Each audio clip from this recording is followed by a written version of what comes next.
سلام به دوستای گلم، خوش اومدید به برنامه‌ای که قرار زندگیتون از من چیکار میخواستم بکنم؟ به من چه خفنم و خبر نداشتم تبدیل کنه.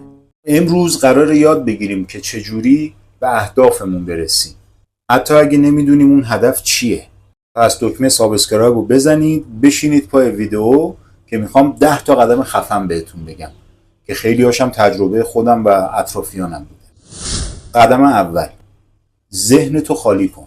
اشتباه منظورم متوجه نشی یا نه اینکه بگم بشین مدیتیشن کن. یه کاغذ بردار، هر چی که به ذهنت میاد رو بنویس. چه میدونم میخوای فضانورد بشی، بنویس. میخوای 7 صبح فردا پاشی بری یه نون بربری کنجدی بگیری بشین صبحونه مشتی بخوری، بنویس. مهم نیست که اصلا چی میخوای بنویسی، چرند بنویس. مهم اینه که شروع کنی.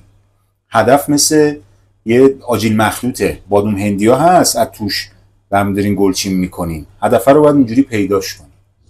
قدم دوم، به گذشته نگاه کن. ببین چی اذیتت میکرده، چی آرزوت بوده. شاید چه میدونم بچه بودی دوست داشتی سوپرمن بشی، خب حالا میتونی. اگه میتونی در خودت میبینی یه جورایی یه ابرقهرمان میشی دیگه بین مردم. چه میدونم میری پرستار میشی، میری دکتر میشی، پزشک میشی، جراح میشی، جون مردم رو نجات میدی. قدم سوم، هدفاتو کوچیک بردار. هدف که نباید از همون اول قله اورست باشه. مثلا شما اول برو یه تپه کوچیک رو فتح کن، یه جمعه صبح پاشو برو دربند درکه برو تا اون بالا برگرد بیا، بعد برو دنبال اورست. مثلا تا آخر هفته میخوام یه کتاب بخونم، باشه بخون، از روزی یه صفحه شروع کن، اینجوری انگیزت میره بالا. قدم چهارم، دست از مقایسه کردن بردار. خیلی ها رو تو اینستاگرام میبینم که تو ویلاهای لاکچری نشستن و دارن قهوهشون رو با طلا میخورن و چه میدونم ورق طلا رو همبرگره. و قدم پنجم، از اطرافیانت کمک بگیر. ببین دوستات یا خانوادت چی میگن در موردت. بعضیا شاید بگن تو میتونی یه آشپز خفن بشی،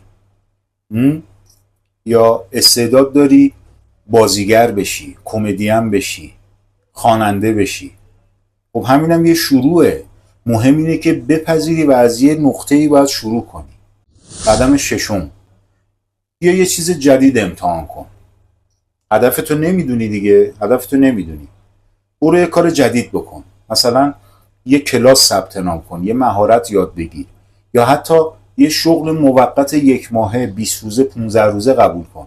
شاید تو همون مسیر باشه که ایدت جرقه بزنه. قدم هفتم، تقلید کن خب اما خلاق باش. آدمای موفق دور و بر تو ببین، تو اینترنت یه سرچی بزن ببین آدمای موفق چی جوری بودن، اما یه چیز متفاوت از اون بساز. اگه اونا یه کاری کردن تو یه قدم جلوتر باش. مثلا اگه همه کیک و شیرینی میفروشن، اوکی تو برو کیک و شیرینی بدون قند بفروش، چه میدونم برای دیابتیا. قدم هشتم، چشماتو خوب باز کن، دور و بر رو ببین، همه جا رو بگرد. گاهن یه هدف خوب همین دور اطرافته داره چشمک میزنه. شاید همسایت میخواد یه کاری رو شروع کنه، توی یه قسمتیش یه مشکلی داره نمیتونه، اون کار از پس تو برمیاد. همین کمک هاست که میتونه مسیر زندگی تو تغییر بده. قدم نهم، یه برنامه ریزی انجام بده، خیلی هم ساده. ببین تو لازم نیست که نقشه زندگی تو از الان تا سال 1420 چه میدونم 1425 بخوای بشینی بنویسی. اول یه هدفتو تیک بزن، یه برنامه کوتاه مدت بریز. مثلا بگو تا 3 ماه دیگه من باید 3 تا مهارت جدید یاد بگیرم، هر ماه یه مهارت جدید. کم کم برو جلو، یه دفعه که نمیشه. قدم دهم، هر روز یه قدم بردار. خب هر روز فقط یه کاری که به هدفت مربوطه رو انجام بده.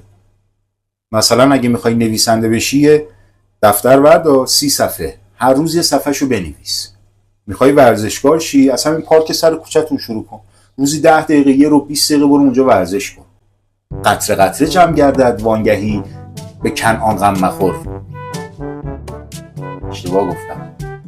خب ببینید رفقا، جمع‌بندی براتون بکنم. زندگی مثل یه آدامسه که اولش خیلی خوشمزه است، اون اسانس در میاد زیر دندونت، مزه رو میچشی، عشق میکنی، ولی باید بدونی که چجوری بجویش که تلخ نشه. هدفتو پیدا کن، از این 10 قدم استفاده کن، به منم خبر بده که چه پیشرفتی کردی. یادت نره کامنت بذار و هدفتو بگو. شاید این پایین بقیه هم اومدن کامنت گذاشتن، از تو همین کامنت های همدیگه تونستیم ایده پیدا کنیم و به همدیگه کمک کنیم. سابسکرایب فراموشت نشه.